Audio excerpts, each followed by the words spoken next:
had no shot at. He's now listed in the Buckeyes as his number one target. So, this has dividends all up and down the line for recruiting, years out into the future. So it's just that important. And now people are starting to use the D word, the dynasty word. And clearly the Buckeyes will be the number one preseason choice next year, along with maybe TCU. I see as top in some of the way too early polls.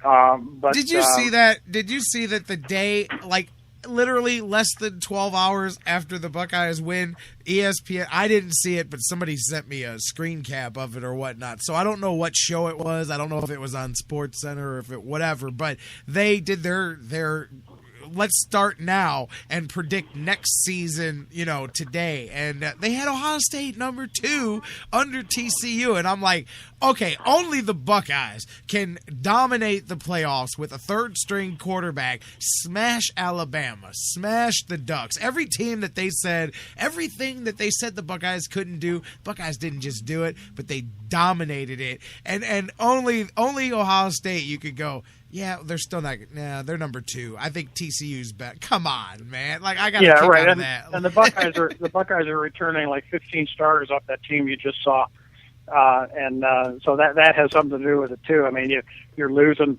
3 starters on offense and 4 starters or 3 on defense, 4 on offense, and you're returning 15 guys plus your kickers, and.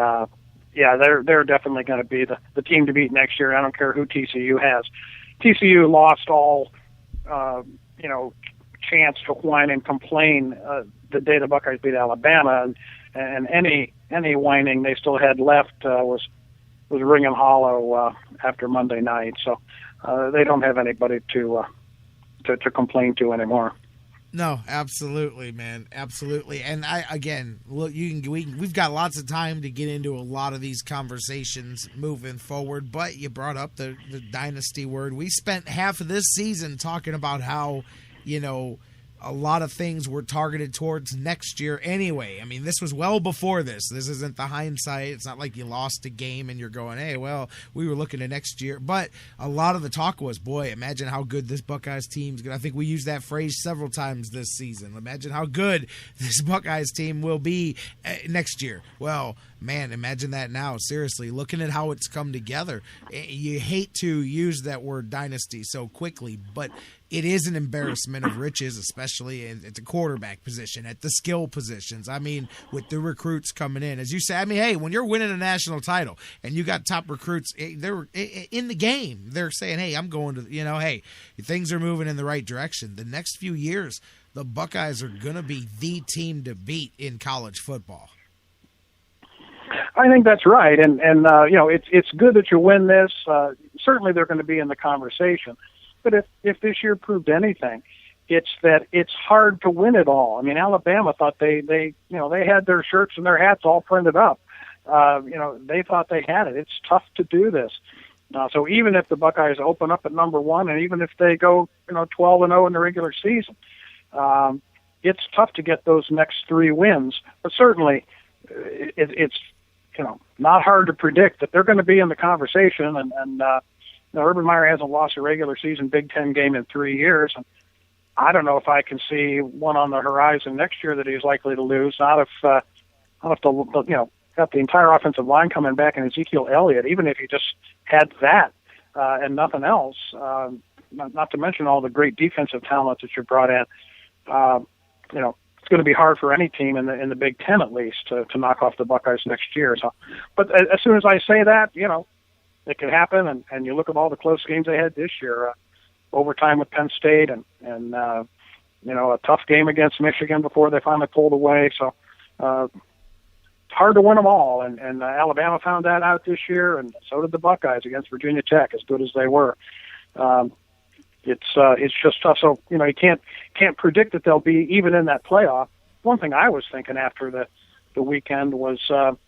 It might be a long time before we see the number 4 seed win it all, in this playoff. Again, it might be quite a few years before the 4 seed wins the championship, just because that's obviously even more unlikely when you got to beat 1 and then the winner of 2 and 3. It's just it might be a while before we see that again.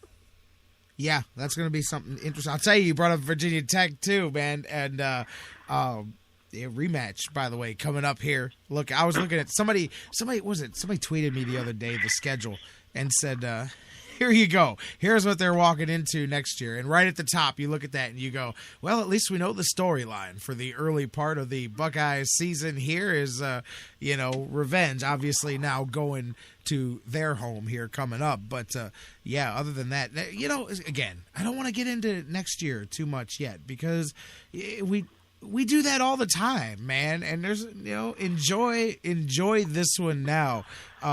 It's so easy because I want to go, hey, man, I want to talk about these quarterbacks. I will say, I don't want to go crazy on the quarterbacks, but I do got to touch on Cardale Jones because obviously if he may or may not do anything, it would have to happen in the next 24 to 48 hours. But I'm saying it. I know you heard me Monday.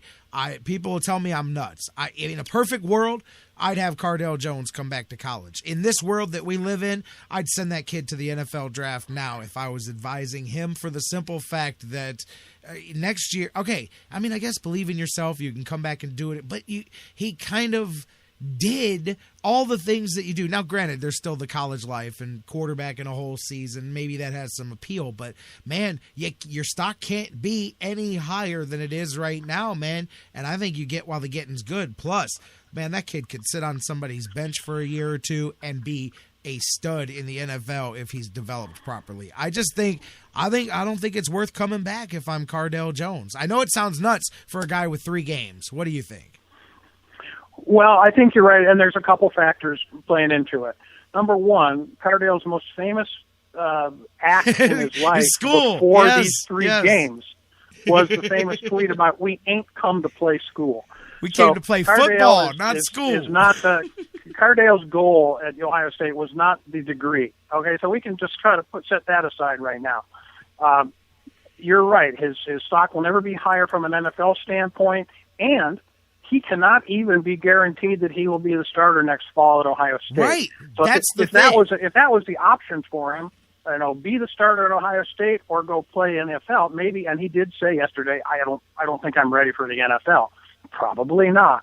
But certainly there are some talent evaluators in the NFL that will look at the potential upside and say, yes, darn right, he's worth a 3rd-round pick. Maybe he's even worth a 2nd-round pick, and who knows? If Cardale Jones can go out at 22, 23 years old, whatever he is, and 3 years in college, and get a 2nd-round grade from the NFL draft projectors. And remember, this is a kid that came from School of Hard Knocks and kind of from the dangerous streets of Cleveland. No, dangerous streets of Cleveland. That's the what dangerous streets, TV. right? Right. If he can look at a guarantee income over the first 2 years, 3 years of a rookie contract of $1.5 to $3 million, somewhere in that range, you're darn right. That's got to be a temptation that would be awfully hard to turn down. And the people at Ohio State obviously would wish him well and say best of luck to you, Cardale, and go on your way, because obviously they're loaded at the position and will continue to be loaded at the position for as far out in the future as we can project. So, 2 things: not a student of any consequence, not guaranteed a position on as the starter, and the lure of money, and who can blame him? No one can sit there and say, I'll go back to school. Heard somebody say, you can be 45 and still go back to college if you're so inclined, if you're a millionaire. Or if you've made a couple $1 million in your life. That's you can handle the tuition if the will is there to go back. So it's not like he's giving up college, and like he has famously said, he ain't come to play school. He ain't come to play school. But you hit it on the head as far as my thought process is, if your choice is come back to college and go for a second national title, go for a Heisman, you're going to be the guy, like the clear cut, what normally would be the decision for a guy there, then that's totally different. And I say, okay, well, maybe you come back. But like you said, you've got, and we know JT Barrett can ball, Cardale Jones can ball. One of those guys, we're not even talking Braxton Miller. One of those guys is not going to be the starting quarterback next year, which means a damn good quarterback is not going to start for Ohio State. So if you're going to gamble, like, okay, am I going to gamble? Can I be the starter? Or if you're going to gamble, then gamble on the part that pays you. Plus, like I said, man, you hit it. The draft stock won't get any higher. And man, I can totally. I don't know who's with him making those decisions or whatnot, but clearly these have to be things that I'm talking about. And I was surprised the other day when he said, "I'm just focused on getting my degree and going back to the Ohio." I'm like, really? It's the kid that tweeted about school, but we'll see what decisions he makes. But I think that's the X factor, is all the muddledness. If it was a clear cut, play as the Buckeyes or play as an NFL player, then that's a different decision. But with the uncertainty there, man, go for it, man. And I never stump Buckeyes to come play for the Browns, because as we know, that's everybody in Cleveland loves to do that. But that's one. If we're going to just develop guys, we're going to just develop. Bruce Gradkowski comes to town here. We got Johnny Party on the sidelines over here. We're just whatever. I'll take my chances developing that cat, man. It's the Brian Hoyer story from the other side of town, baby. Another Cleveland guy, a Glenville guy instead of an Ignatius guy. I'm not saying prod him out there on week number 1, but I'll gladly develop that guy and see what we can do, man, because the upside is there, man. And I think, really, it's scary because you can walk that Jamarcus Russell, Dante Culpepper type line because he's got that big body. He's got that Cam Newton size and running where he's not exactly a gazelle. He's more like a runaway freight train coming at you out there, but he's got some of that, but you just wonder, like I said, does it go the Culpepper route, who had some limited NFL success, or does it go the Jamarcus Russell route? Because, big, strong, throw the ball 85 yards. It's not like it hasn't not worked either. We've seen that with a guy like Russell. So there's a risk there, too. Yeah, you're right. And there's so many unknowns about Cardale Jones. Everybody talks about at the NFL level how you've got to be you've got to have the intellect for it. You've got to have sort of the instinct, the reading defenses. You've got to have the work habits, the study habits, the commitment to film study and everything else. Now, Urban says that the Cardale Jones has been he's really turned it around 180 degrees over the last year. Urban wouldn't have given you, any chance that he would be a success a couple years ago. He was very close to being just drummed out of the program. But to his credit, he has buckled down. He has turned it around, and Urban has said that. So I don't want to, criticize the kid. But what you don't know about, take him out of this discipline system, put him in a much more complicated NFL situation. Like you say, he's a project, no doubt, for anybody that drafts him. You're drafting just based on physical skills and upside. But I'm sure the NFL talent evaluators were, over there Monday night looking at him shrugging off 300-pound defensive ends, and just throwing him off and saying, no, I'm not ready to go down yet here. Bouncing off the line of scrimmage on 4th and 1 when he got stuffed and just running around the end and diving for the first down. It was a huge play in the game. So you look at that and you say, that's the stuff you can't teach. And flipping the ball 45 yards to Devin Smith with a flick of the wrist, down for a completion to the 5-yard line. And you've got NFL general managers, taking notes. Salivate, and let me put this guy under my quarterback coach for the next 2 years and put him on the sidelines with a headset on and let him soak up as much as he can. What you don't know is whether he has that A, work habits, B, intelligence, and sort of instincts to read defenses and everything else. But certainly from a physical standpoint, he's a guy. Now, that I'm a JT Barrett guy. Absolutely. This whole debate, conversation about the quarterback next year it's almost been, is it going to be Braxton or is it going to be Cardale? And sort of JT Barrett, sort of the guy lost in the shuffle in the middle. And I think that's natural because J.T. Barrett has 3 years of eligibility left. People say, well, he can afford to wait another year for Braxton to be gone or for Cardale to be gone. But,